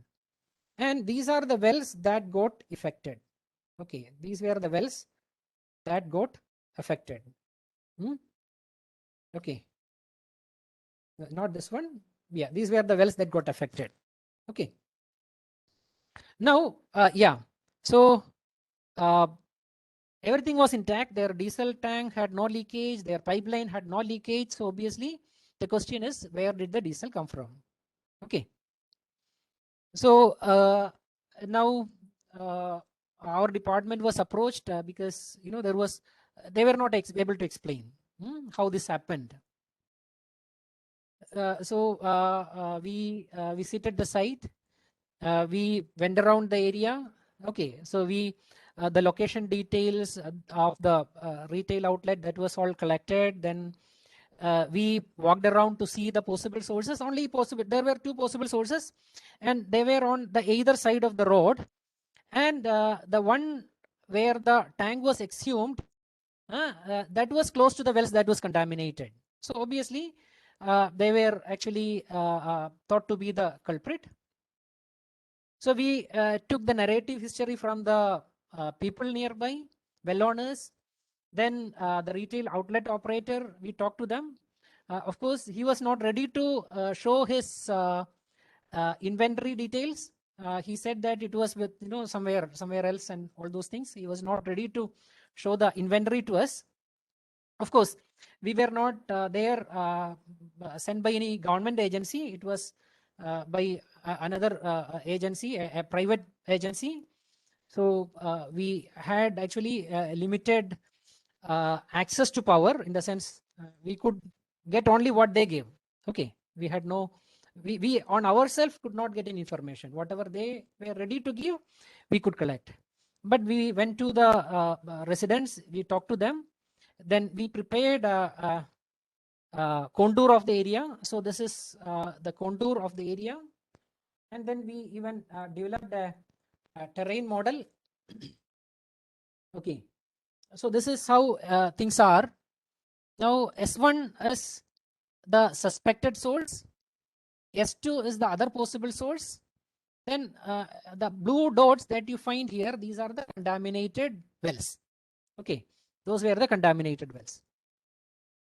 So now we came back, we did analysis, and we found that we could understand that the terrain was like that for for a long period. The terrain is not disturbed, and there was one more thing also which we understood from the residents, that earlier, maybe some 14 or 15 years back, there was again a similar issue, but it was not as severe as this time. And at the time, it was actually a leakage from this facility. So that was another reason why the local people, they went to this outlet and asked them to check their things. But on their part, what they say is, see, all their facilities are intact. Their diesel tank has no leakage. Their diesel pipeline has no leakage, but still it is diesel that is seen in the wells. Okay. And our analysis also showed that, even if some emission happens from here, some discharge happens from their facility, the terrain was sloping to this side. In no case, it can move to the other side because there was actually a barrier. Okay. So in no case, a discharge from this facility will, in no case it will move in the other direction. Okay. So it was almost sure that the discharge happened from here itself. Okay. The discharge happened from here itself. Because as you know, probably a sentence which I like most, once you eliminate the impossible, whatever remains, no matter how improbable, must be the truth. So all other possibilities were eliminated. There was no, another possibility was service stations and things like that, but no such facilities were there nearby. So anyway, we gave our report telling that the facility, the suspected facility itself is the source. And maybe, it was actually, we did not verify this conclusion because it was not required to verify, because what they wanted, the agency that employed us, they were actually checking to see whether, there were any other possible source. So our conclusion was that, there is no other possible source. This itself is the S1, which was indicated there, that itself is the possible source. And the possible explanation we gave is that, in fact, we requested them to exhume the other tank also. Even though it was diesel that was found, they were asked to exhume their petrol container also, the underground tank also. And there we found that, or rather they found us and told us that they could find some leakage there. Okay. Or see, because I personally, I actually entered the tank or the excavation where their diesel tank was kept, and it was all dry. So there was no evidence of any leak from that area. Okay. There was no evidence. Okay. But now we asked them to take out their petrol tank also. And when they took out the petrol tank, what they found is they could trace, they found the sides to be wet, which is a clear evidence of leakage. But then there is a bit issue. It is a petrol tank, but then the fuel that we found in the well is diesel. How that can be explained? So anyway, what this is what I have written here. So what we concluded is that, or probably they know it, but they were not ready to reveal it to us. So there was some personal error where they tried to fill, and there was another thing. This entire discharge happened in a very small span of time, because they reported it on a day, and then quickly the volume has increased and reached the high value. Okay, 1,300 liters. So that increase was very quick. So that pointed to a one-time discharge rather than a leakage. Okay.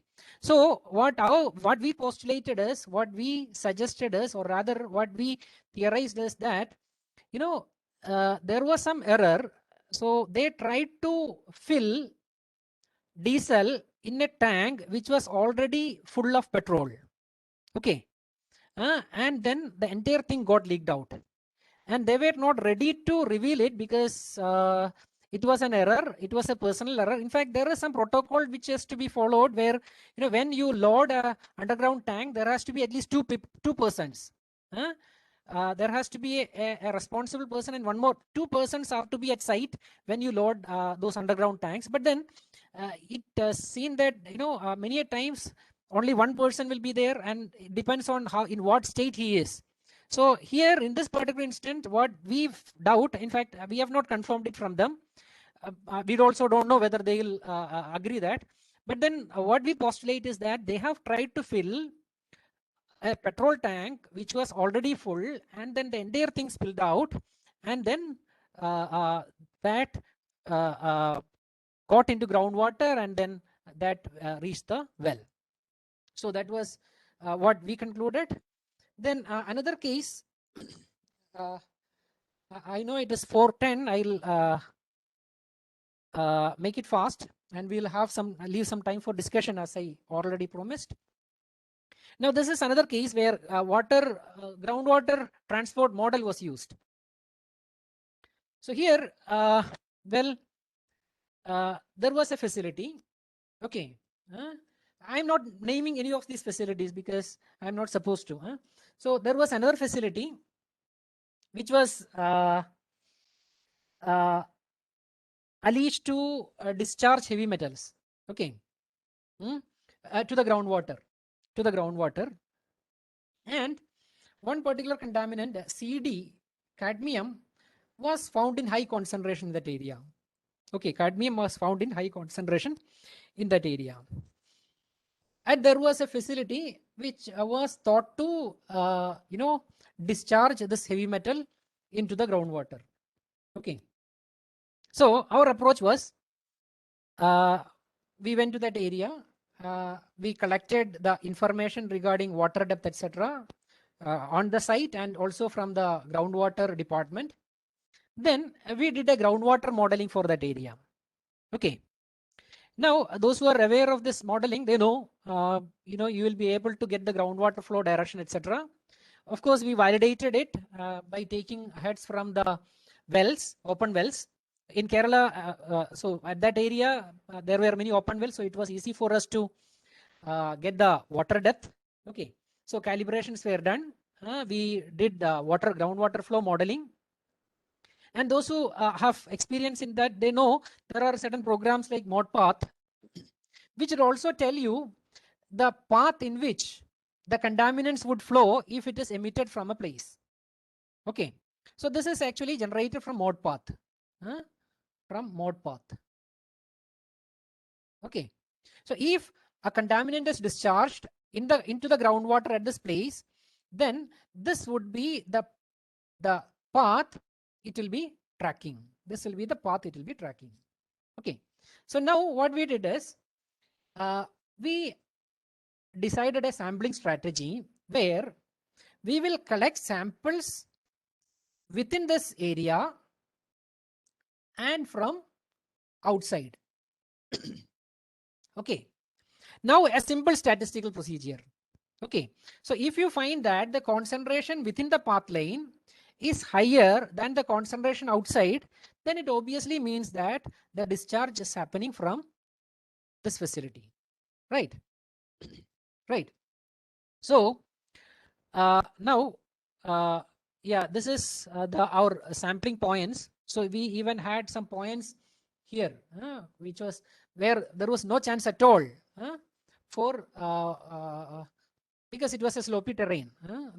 We did a groundwater flow modeling and it was validated also. So there was no question of any error. Maybe some changes here and there, but then we even checked that also. Now, sorry, I think some, okay, so I'll explain the rest. I did not include all the slides.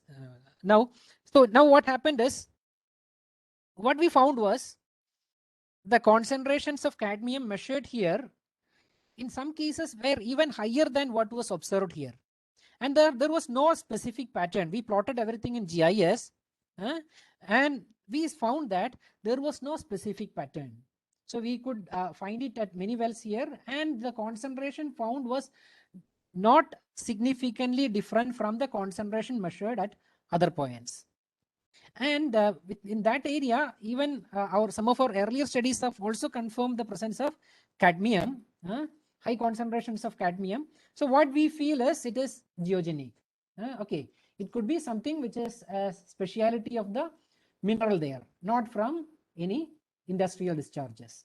Okay, So that was another conclusion, another case that we investigated, and that was our conclusion. Anyway, I'll stop here. In fact, I have included some slides on the legal aspects also, but then since I need to give time for discussion, I'll stop here. Okay. So yes, now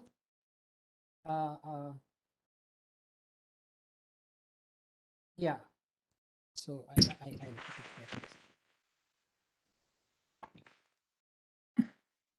Now, participants, if you're having doubts, any clarification to be, you can just put forward.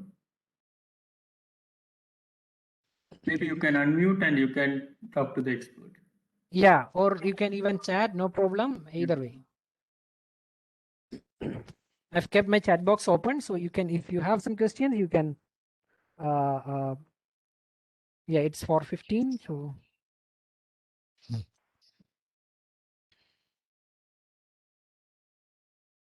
So I know it was elementary. I didn't go to any of the new works that we have done because obviously I did not have time to include our new works. So it was on short notice I prepared. So I have taken mostly from my previous presentations. So some of our new works I have not included. Hello. Yeah, yes. Varghese sir, just I have a doubt regarding with actually it is related with industrial hazard management. And Okay. I actually want to know what are the specific guidelines for the tank seepage and leakage to be maintained for the environmental pollution. Is there any idea, sir? The guidelines for? Leakage and seepage from the acid tanks, especially in chemical industries. Okay, okay. So as such, sorry, I don't know of any such regulations. But then ideally you can have monitoring. Okay, because what you obviously doubt is, one is, you can always have the inventory maintained. So if, see, there are some losses permitted. Okay, some losses are permitted. Even in the case of fuel, some losses are permitted. But beyond that, if you observe, then you should doubt leakage, because especially if it is acid tank, then corrosion chances are very high, right? Right.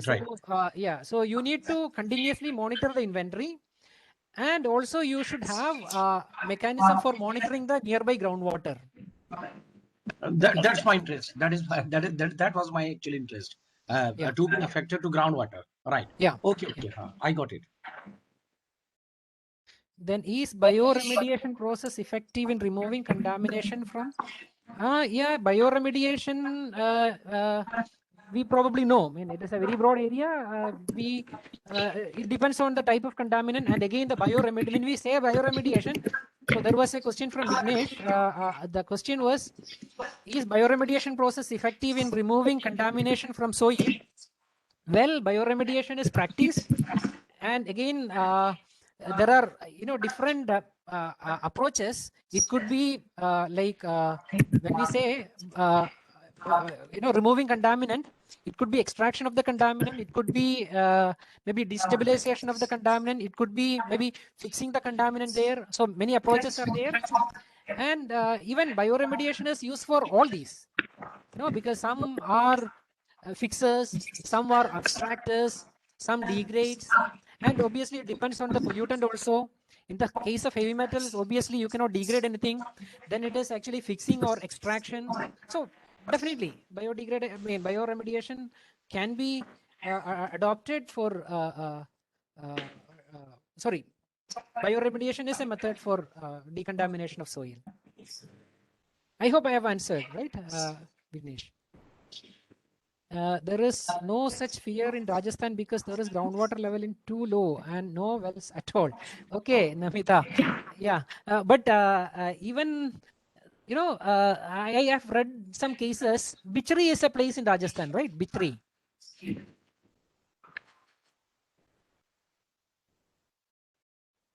Bichri, that area is very famous for contamination. There was that H acid sledge contaminating the entire groundwater. See, there are some lakes. See, Rajasthan, even though you say that the groundwater is very deep, there are many lakes, is it not? And there have been incidents where those lakes were contaminated through discharges. And even I understand that in Rajasthan, the groundwater quality also, the salt content is very high, right?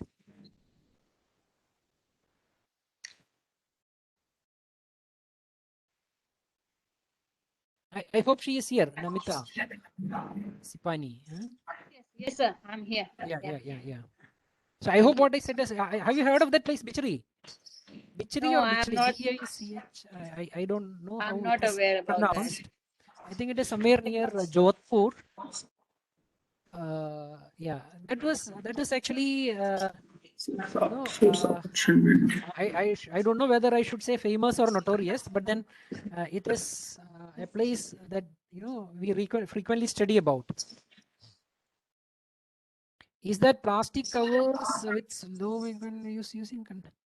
Geeta Swarupa asked a question. Is that plastic covers with low microns which are using will contaminate the environment or not? Okay. So the low micron plastics.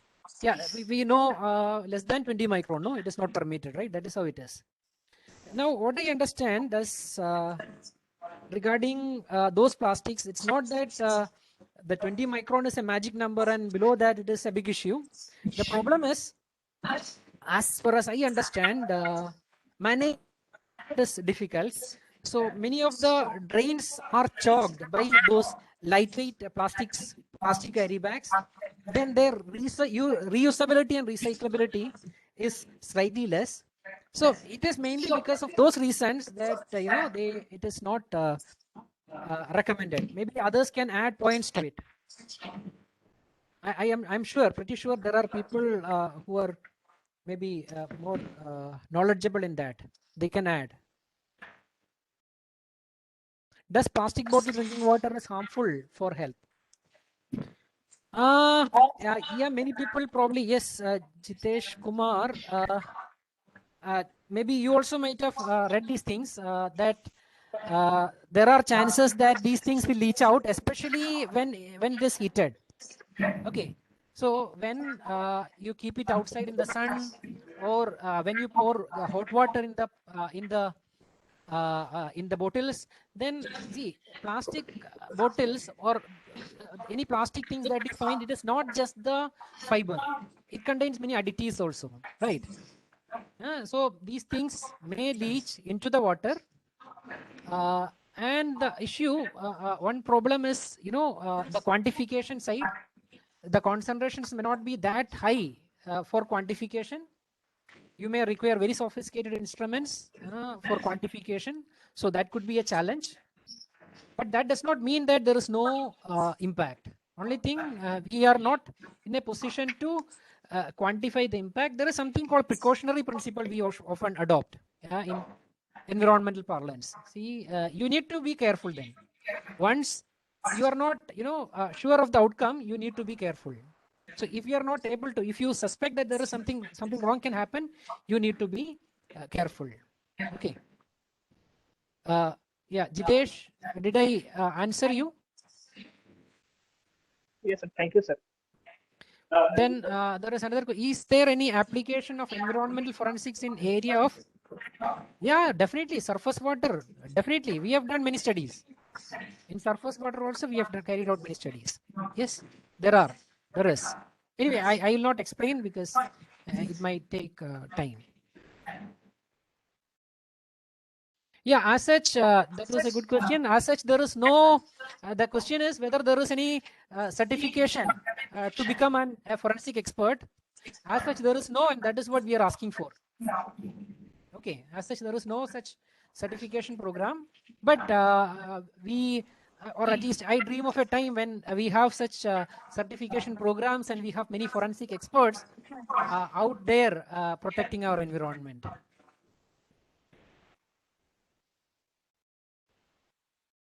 Then there is another question. Can you please suggest drinking copper RO water is beneficial for health? I don't know. Sorry, I am not the person to answer that. Maybe someone among the participant can answer that. The question is, can you please suggest drinking copper RO water is beneficial for health? There is some lack of clarity on the question as far as maybe it is that I did not understand. And anyway, I don't know the answer also. Maybe someone in the audience can answer. Can environmental forensics be an integral part of EIA? Okay. Now, EIA is predictive. You see, EIA is, and forensics is reactive, right? So that way they don't go together. EIA is before the project is implemented. Forensics is after the project is implemented and after the pollution has happened.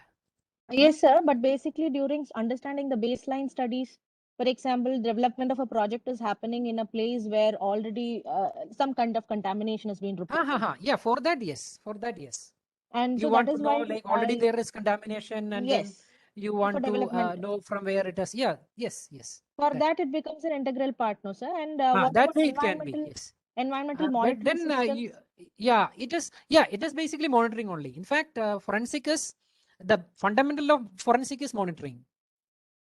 Rather, I would say that monitoring is part of forensics, not forensic being part of monitoring. The other way is perhaps more correct. Okay. Yeah, okay, you can sir. think in both ways, but then the other part I feel is more correct. Okay, sir. Thank you, sir. So no RO water in any form is benefit. Okay. Anyway, I don't comment on that. Yeah, then I think was it you who was discussing on how we are responsible? Someone asked me. I think it is 427, but see, our the regulations that govern us is made by us, right? See, the regulations that govern us is made by us. When I say made by us, it means it is made by our representatives. Okay, so it is we who should decide whether whom we elect should give importance for pollution or something else, right? See, it is the government. See, government is ours. We are electing the government, and it is government which is enacting these regulations and monitoring these things, implementing these things, overseeing the executive, right? So it is the government that is pivotal, and government is us. We are the government. So if you don't want a person in the government who probably care for the environment, or who speak for the environment, then it is our problem, your problem, my problem, is it not? Or the problem of the population as a whole, right? So we set the priority of the politicians.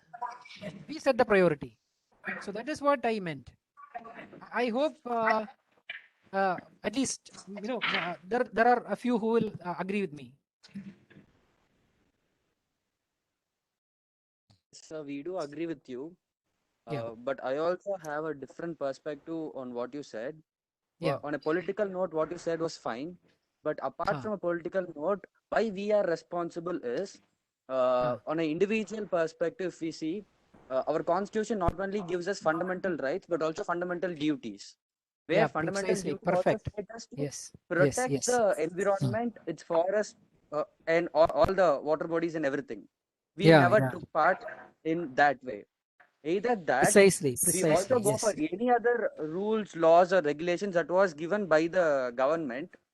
There are at least a minimal part that is given to the public to take part in. If you take the waste management rules of 2016, we had source segregation option, where it is the duty of the source to segregate and give them. The source is the us individual, the public, but we never took part in that. So as individual, we have our roles. Though laws are being framed, we also have a larger part in maintaining these laws. Yes, fully agree with that. Yeah, precisely. It's all connected. It's all connected. That is why I said, since we don't have that attitude, nobody will have that attitude. It should start from us. It should start from us. So I think it is 4:30. If there are,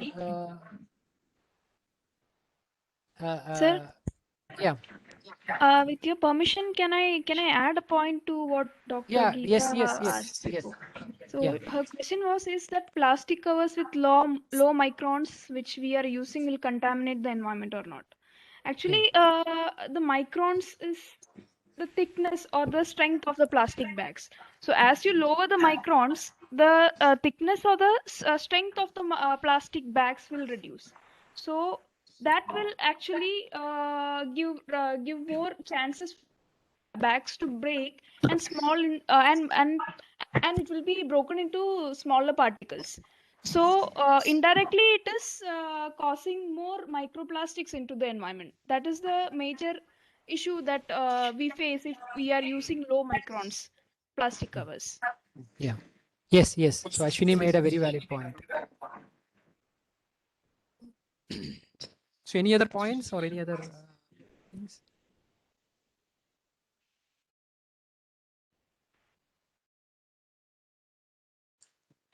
So just to add on, there was a question like drinking copper, RO water. Again, it is just a few information that has been read. How far it is, again, it's based on the research that has been done. Copper being a heavy metal, like in trace amounts, it is beneficial, but at the same time, when it exceeds the threshold, it is obviously, hazardous, and it affects the health in multiple ways. When you consider beneficial, it boosts immunity, it promotes overall well-being, it also boosts metabolism, it improves the digestion. All these are under one particular standard. So what happens is, that is why if you see the latest, the RO facility that is being provided, they have an innate capacity, they have an innate mechanism where they will be adding copper to the treated water at a known level, and this will improve all these benefits as discussed before. So this is what I saw when I was just reading through, and it also says there are adverse effects also. For example, it affects multiple organs, like if it is in higher quantity, so a higher concentration, basically it affects multiple organs like liver, kidney, etc. So that becomes our adverse effects to the health. So this is all under a threshold condition is what I understand. Okay, thank you. So I think that answers that question. So it all depends on, that is what, it all depends on the concentration. Okay. So any further things?